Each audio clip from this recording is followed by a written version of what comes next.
تو یہ ابھی مفعول بھی بن رہا ہے، اور ایک ہی فعل کے بعد دو مفعول بھی ہو سکتے ہیں، جیسے یہاں پہ لفظ جلالہ اللہ بھی مفعول بھی ہی ہے اور عرضتاً بھی، دونوں ہمیں منصوب نظر آ رہے ہیں۔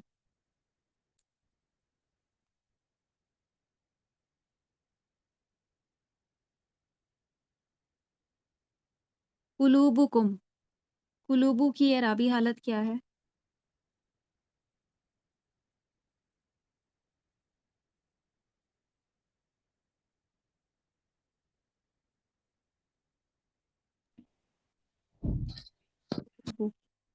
قلوبکم 225 میں مرفوع مرفوع ہے۔ وَإِنْ عَزَمُوا الطَّلَاقَ، تو یہاں پہ دیکھیں یہ الف لام لگانے کی وجہ سے آخر سے اس کا اعراب ہلکا ہو گیا ہے۔ یہ اصل میں جو ہے طلاقن تھا، اگر ہم اس کو نکرہ بناتے، اگر وہ عزم کر لیں طلاق کا، فعل کے بعد یہ آ رہا ہے اسی لیے یہ منصوب ہے، مفعول بھی ہی بن کے آ رہا ہے، تو الف لام لگانے سے تو دیکھیں آخر میں ایک ہی حرکت آئی ہے۔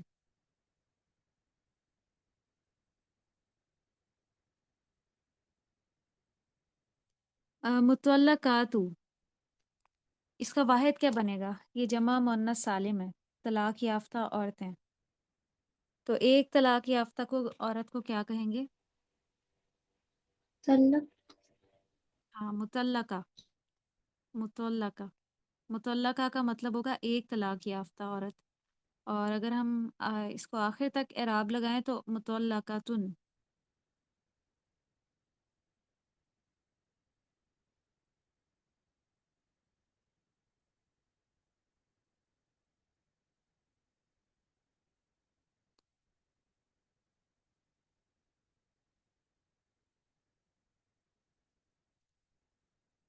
آیت نمبر 216، شیئا ان تحبوا شیئا، کہ تم پسند کرو کسی چیز کو، شیئا کی اعرابی حالت کیا ہے؟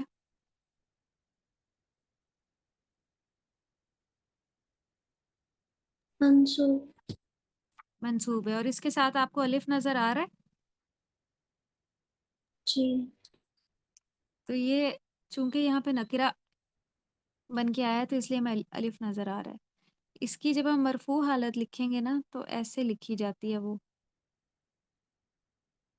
حمزہ کے اوپر دو پیش آ جاتے ہیں، اور منصوب میں الف لگایا گیا ہے،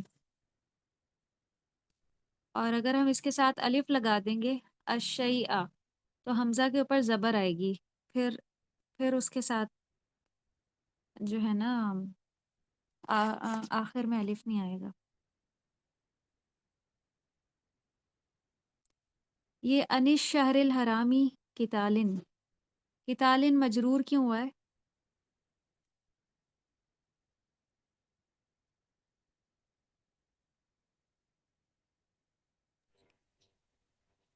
اس سے اس پہلے وہ انیس شہر الحرام ہی ہاں ہے تو اس میں ان ان کا اثر دیکھیں کہاں تک جا رہا ہے، انش شہر الحرامی کتالن۔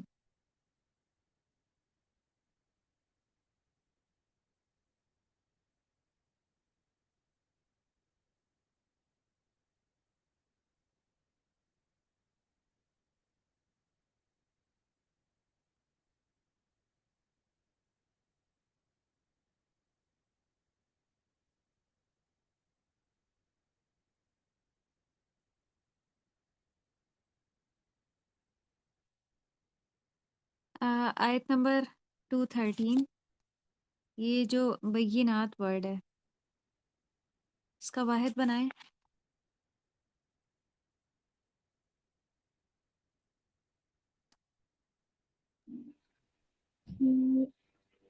بینہ بینہ، شاباش، یہی بنے گا۔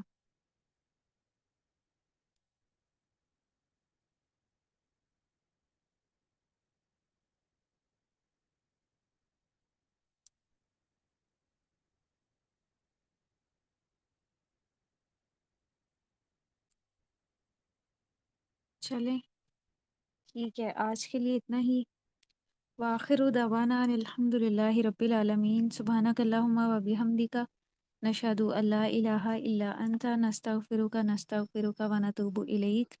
والسلام علیکم ورحمۃ اللہ وبرکاتہ. وعلیکم السلام.